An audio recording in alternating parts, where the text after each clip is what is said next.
એને આપણે માતા તરીકે પૂજે છે તો જોરથી બોલો બોલો ભારત માતા કે જય શ્રી રામ જય શ્રી રામ। આમ તો મારી પણ તબિયત અમારા ધર્મેન્દ્રભાઈ જેવું જ છે, વધારે બોલાય એવું નથી, પણ આ વૈદિક સંસ્કાર ધામની અંદર અહીં આપણને જેમને આશીર્વચનો આપ્યા એવા પૂજ્ય સ્વામીજી અહીં ઉપસ્થિત, પૂજ્ય હેતલ દીદીજી આપણા હંમેશા કાર્યની અંદર હંમેશા દરેક પ્રોગ્રામમાં હાજર રહેતા અને પ્રોત્સાહિત કરનાર એવા માનનીય ધર્મેન્દ્રભાઈ, એવા જ આપણા હંમેશા ડાંગની ચિંતા કરનાર, એ ધર્મનું કામ હોય કે રમત ગમતનું કામ હોય એમાં હંમેશા સંપૂર્ણાનંદજીનો હંમેશા ખૂબ ડાંગ પ્રત્યે સહકાર રહે છે અને મારા મિત્ર પણ છે એવા હું આમ તો એમને તિવારી સાહેબ કહું છું, એવા તિવારી સાહેબ, પૂજ્ય આપણા યશોદા દીદી, અહીં ઉપસ્થિત સ્વામીજી સાથે પધારેલા પૂજ્ય સ્વામીજી, આ ગામના જ પુનોતા પુત્ર અને તાલુકા પંચાયતના ઉપપ્રમુખ બળવંતભાઈ દેશમુખ સાહેબ, ઉપસ્થિત તમામ સંતગણ, આગેવાનગણ, અમારા ઘરના એવા હંસાબેન, પણ એનો પરિચય એટલા માટે આપું છું કે હંસાબેનની જવાબદારી હાલે ડાંગ જિલ્લાની અંદર ચાઇલ્ડ વેલફેર કમિટીના એ ચેરમેન છે। અહીંયા જે વાત કરી કે સિંગલ પેરેન્ટ્સ હોય કાં તો જેના પેરેન્ટ્સ જ નથી તો એવાના આમના ડિપાર્ટમેન્ટ તરફથી એવા દીકરા દીકરીઓને એ વિભાગ દ્વારા સહાય આપવામાં આવે છે। દર મહિને 3,000 એ આપવામાં આવે છે। એટલે હું બેનને અહીંયા બધાની વચ્ચે કહું છું કે તમે સ્પેશિયલી અહીંયા પ્રવાસ કરો, એવા દીકરા દીકરી જે આવે એમને રજીસ્ટ્રેશન કરીને આપણા વિભાગમાંથી પણ જેટલી મદદ થાય એટલી કરજો, એટલી હું વિનંતી કરું છું। અહીં ઉપસ્થિત સુરતની પણ ઘણા અહીંયા આગેવાનો આવ્યા છે, દાતાશ્રીઓ પણ હશે, અને દાતાશ્રીઓ તો અમારા માટે ડાંગ માટે ખૂબ આશીર્વાદરૂપ હોય છે। અને એટલે અમે કહીએ કે જેમ સબરી માતાના ઘરે પ્રભુ રામચંદ્ર ભગવાન પધાર્યા હતા અને જેવો એમને આનંદ થયો હતો એવો જ આનંદ તમને જોઈને અમને થાય કે સબરી ઘેરે રામ પધાર્યા, ઝૂંપડી મારી નાની રે, શું કરું મહેમાની રે, એવા સુરતથી પધારેલ શું અમારા મહેમાનગણ ઉપસ્થિત, અહીં માતાઓ, બહેનો, ભગતશ્રીઓ ઉપસ્થિત, સૌ વહાલા બાળકો, ખરેખર તો આ બાળકોને જોઈને છે ને મનને એવું થાય આ અમારા ડાંગના બાળકો, આ અમારા ડાંગના બાળકો, એના ગાલ જુઓ, એમને ટેલેન્ટ જુઓ, અને એમનો ભક્તિમય જે જીવન સંસ્કાર એમને જે અહીંયા દીદી દ્વારા આપવામાં આવ્યા, ખરેખર જેટલા વંદન કરીએ એટલા ઓછા છે દીદી માટે। આ મારા ડાંગના આટલા નાની ઉંમરે આપણે હનુમાન ચાલીસાનું બધું જ એમને પઠન છે। હનુમાન ચાલીસા બોલે ને તો આપણને બધાને ખબર છે, આપણે આ ઉંમરે ભણતા ને તો આપણે પેલા ભણવા જતા તો આપણને કાગડા કૂતરાની વાતો આપણને છે ને આ સમય બધા સંભળાવતા કે કાગડો હતો ને એને પીવાનું પાણી તરસ લાગીને એમાં કંકર નાખે અને પાણી ઉપર આવ્યો, પણ આ આપણા પવિત્ર હજુ છે ને એમાં ભગવાનનું રૂપ ગણાય। બાળક એ આપણા ભગવાનનું રૂપ છે, અને હમણાંથી આપણા ડાંગના બાળક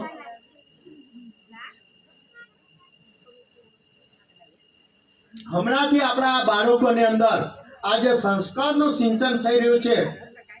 ત્યારે ખરેખર બાળકો આપની અંદર અમે ઈશ્વરનું દર્શન કરીએ છીએ। અને અહીંયા બધા જ જે ભગત આવ્યા છે, આગેવાનો છે, ધર્મની બધી જ વાત, કારણ કે અમે એ સ્તરના નથી, અમે સંતો મહંતોના આશીર્વાદ લેવાવાળા લોકો છે, એમના આશીર્વાદ થકી અમે અહીંયા છીએ। તો આપ સૌ પણ આગેવાન મિત્રો છો અને આપણે બધા હિન્દુ ધર્મના લોકો છીએ, તો ધર્મને કેવી રીતે આપણે આપણા ધર્મનું રક્ષણ કરી શકીએ, આપણે આપણા ધર્મ માટે શું કરી શકીએ, એના માટે આપણે બધા જ લોકોએ પહેલે તો છે ને આપણે હિન્દુ છીએ એનું સ્વાભિમાન દરેક વ્યક્તિને હોવું જોઈએ મિત્રો. ધર્મનું સ્વાભિમાન હશે તો આપણે ધર્મના રક્ષણ માટે આપણે આગળ આવી શકશું. બાકી તો મનમાં એવું થાય મારે તો શું છે, ગામમાં રહેવાનું છે ને ગામમાં જીવવાનું છે ને ખાઈ પીને પછી આટલા વર્ષ પછી પૂરું કરી દેવાનું અને ધર્મ માટે આપણે કાંઈ નહીં કરશું, ધર્મના રક્ષણ માટે કાંઈ ન કરશું. તો મિત્રો છે ને કેટલું જીવ્યા છે, શું જીવ્યા છે એ મહત્વનું નથી, પણ આપણે આપણા ધર્મ માટે આપણે કેટલું કરી શક્યા છે, ધર્મના રક્ષણ માટે આપણું યોગદાન કેટલું છે આપણા, એના માટે મિત્રો એ કહેવાય કે આપણા પાસે અમે વિનંતી કરવા આવ્યા છે કે હવે આપણે બધા જ લોકો આપણે બધા ધર્મ માટેનું આપણને પોતાનું સ્વાભિમાન હોવું જોઈએ. અને બીજી વસ્તુ કે આપણે શું કરી શકીએ, તો આપણે તો ઘણું બધું કરી શકીએ. પ્રભુ રામચંદ્ર ભગવાનના જ્યારે સેતુ નિર્માણના કાર્યની અંદર જ્યારે હનુમાનજીની તાકાતથી છે તો ત્યાં કામ કરતા હતા, સુગ્રીવજીની તાકાતથી મોટા મોટા પથ્થરો લાવતા હતા. તો નાની સરખી ખિસકોલીના મનમાં પણ એવું ભાવ આવ્યો કે આ તો પ્રભુ રામચંદ્ર ભગવાનના સેતુ નિર્માણનું કામ ચાલે છે, મારે પણ આ ધર્મના કામ માટે મારે પણ કાંઈક ને કાંઈક યોગદાન આપવું જોઈએ. તો એ નાની સરખી ખિસકોલી પણ પાણીમાં ભીંજાઈને રેતીમાં આરોટીને રામ સેતુના કાજ માટે છે ને રેતી ત્યાં ખંખેરતા હતા. મનની અંદર એવું લાગે દરેક લોકોની અંદર આપણામાં શક્તિ છે, તાકાત છે, આપણે ધર્મ માટે આપણે ઘણું બધું કરી શકીએ છીએ. બીજી વસ્તુ, કારણ કે અહીંયા સમયો બહુ ઓછો છે, વધારે વાત ન કરતા આપ સૌને આપણે બધા જ લોકોને હું પણ એમાં આવી જાઉં છું, આપણે એક મનથી એક સંકલ્પ લઈએ કે આપણે પણ આપણા જે દીકરા દીકરીઓ છે એમને જે પણ ઈષ્ટદેવને આપણે માનતા હોઈએ તો એનો એક લોકેટ છે ને આપણા દીકરા દીકરીઓને પણ પહેરાવીએ, બરોબર કે નહીં? બીજા લોકો લોકેટો પહેરાવે ને આપણે જોઈ રહ્યા છે તો આ તો આપણા તો ભગવાન શ્રી રામનો છે, હનુમાનજીનો છે. અને અહીંયા જો લોકેટ હોય ને આપણે બધા મોટલા લોકો પણ કદાચ એકલા જ આપણે કદાચ અંધારામાં જાઓ હા અને કાંઈ ખકડવો, બરોબર કઠે એક सांगता नहीं ये घोर माता जानो भूत रहो नीता खकड़વો તો આપણા બીહવાય હે કા નહીં? હું સાહેબ થોડો ડાંગીમાં બી નીકળી જાઉં છું, આપણને ડર લાગે પણ પછી વિશ્વાસ ક્યાં આવે? અરે મારી સાથે તો ભગવાન રામચંદ્રજી છે, મારા ગળામાં તો લોકેટ છે, મને ભૂત ચેત કે શેતાન મને અડી શકવાનો નથી. એ આત્મવિશ્વાસ ક્યારે આવે? જ્યારે આપણે છે ને આપણા ગળામાં કંઈક ને ક્યાંક સુરક્ષા કવચ હોય, કંઠી હોય, માળા હોય, કંઈક ભગવાનનું લોકેટ હોય. તો આજથી આપણે એક તો આ વસ્તુ કરવી જોઈએ, આવનાર પેઢીને આવા સંસ્કાર આપે. બીજી વસ્તુ કે આપણા આવનાર પેઢી માટે દીદી તો એ આશ્રમોમાં તો દીદી છે, આ લોકો તો સંસ્કાર આપવાના, પણ આપણું ઘર પણ એક મંદિર જ છે. તો આપણા ઘર મંદિરની અંદર પણ જ્યારે આપણા દીકરા દીકરીઓ સવારે ઉઠે તો કમસે કમ આપણા હનુમાનજી મહારાજનો જે ફોટો છે, રામ ભગવાનનો ફોટો છે, જે પણ આરાધ્ય દેવને આપણે માનતા હોય એમને આપણે તો એટલું તો કહીએ ને કે દીકરા આ આપણા હનુમાન દાદા છે, હા જરાક પગે લાગી જવાનું, રામ રામ કરી જવાનું. કારણ કે આપણી સંસ્કૃતિ કેટલી એ છે, આપણે તો ગમે ત્યાં મળીએ રામ રામ રામ રામ બોલીએ, ખાવાનું ત્યાં રામ રામ, વાટે ઘાટે મળીએ તો રામ રામ, છેલ્લે ઊંઘવાનું તો બી રામ રામ. રામ રામ તો આપણા પૂર્વજોથી આપણે બધા કરતા આવ્યા. તો આજે આપણે એક સંકલ્પ લઈએ કે જેટલા ડાંગ જિલ્લાની અંદર આપણે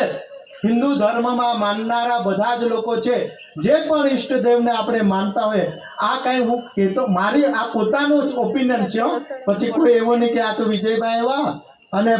આમ કરો ને તેમ કરો ને, એવું નથી. પણ મનથી એક તો આપણે આવી રીતે આવનાર પેઢીને આપણે એ કરશું. બીજી વસ્તુ કે આપણી સંસ્કૃતિ વિરાટ સંસ્કૃતિ છે, હિન્દુ સંસ્કૃતિ, અને એમાં પણ આપણે આદિવાસી સંસ્કૃતિ એ પણ ખૂબ મોટી વિરાટ સંસ્કૃતિ. કેમ કે આપણા વડલા ભણેલા હતા કે શાસ્ત્રો પડેલા વાંચેલા કે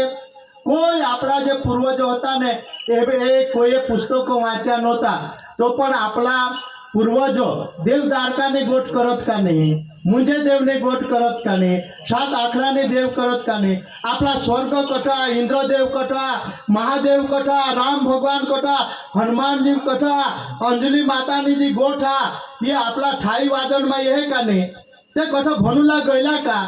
પણ આપણી વિરાટ હિન્દુ સંस्कृतीના આપણે વારસો આમ આપણે તો પહાડના અને દેવતા માનજન નદીલા માતા માનજન ગાયલા માતા માનજન વિશે આપણી વિરાટ સંસ્કૃતિના આપણે બધા વારસો આમ તો એ સંસ્કૃતિના જતન કરવાની જવાબદારી આપણી આ છેલ્લી હોળી જ ગોઠ કરવા કે આપણે પણ જે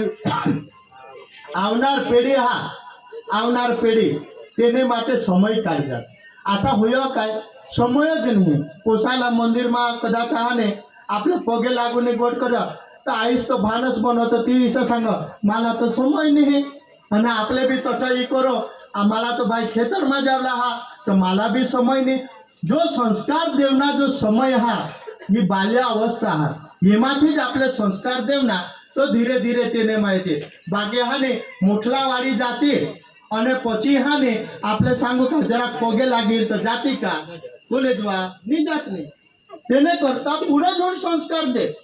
પહેલેથી એમને આપણે આ એક સંસ્કાર આપણે આપીએ અને આપ સૌ તો ભગત મિત્રો છો ખૂબ જાણો છો ત્યારે જે કાંઈ આવનાર પેઢીને આપણે જે શીખવવાનું છે કહેવાનું છે તે તમે બધા કહેજો કારણ કે અમુક વખત શું થાય છે તમે બધા જે કરો છો ને એ અમે બધા જોતા હોઈએ છીએ પણ શું કરો છે એ અમને ખબર નથી આપણે વર્ષની અંદર પેઢી પૂજવા જઈએ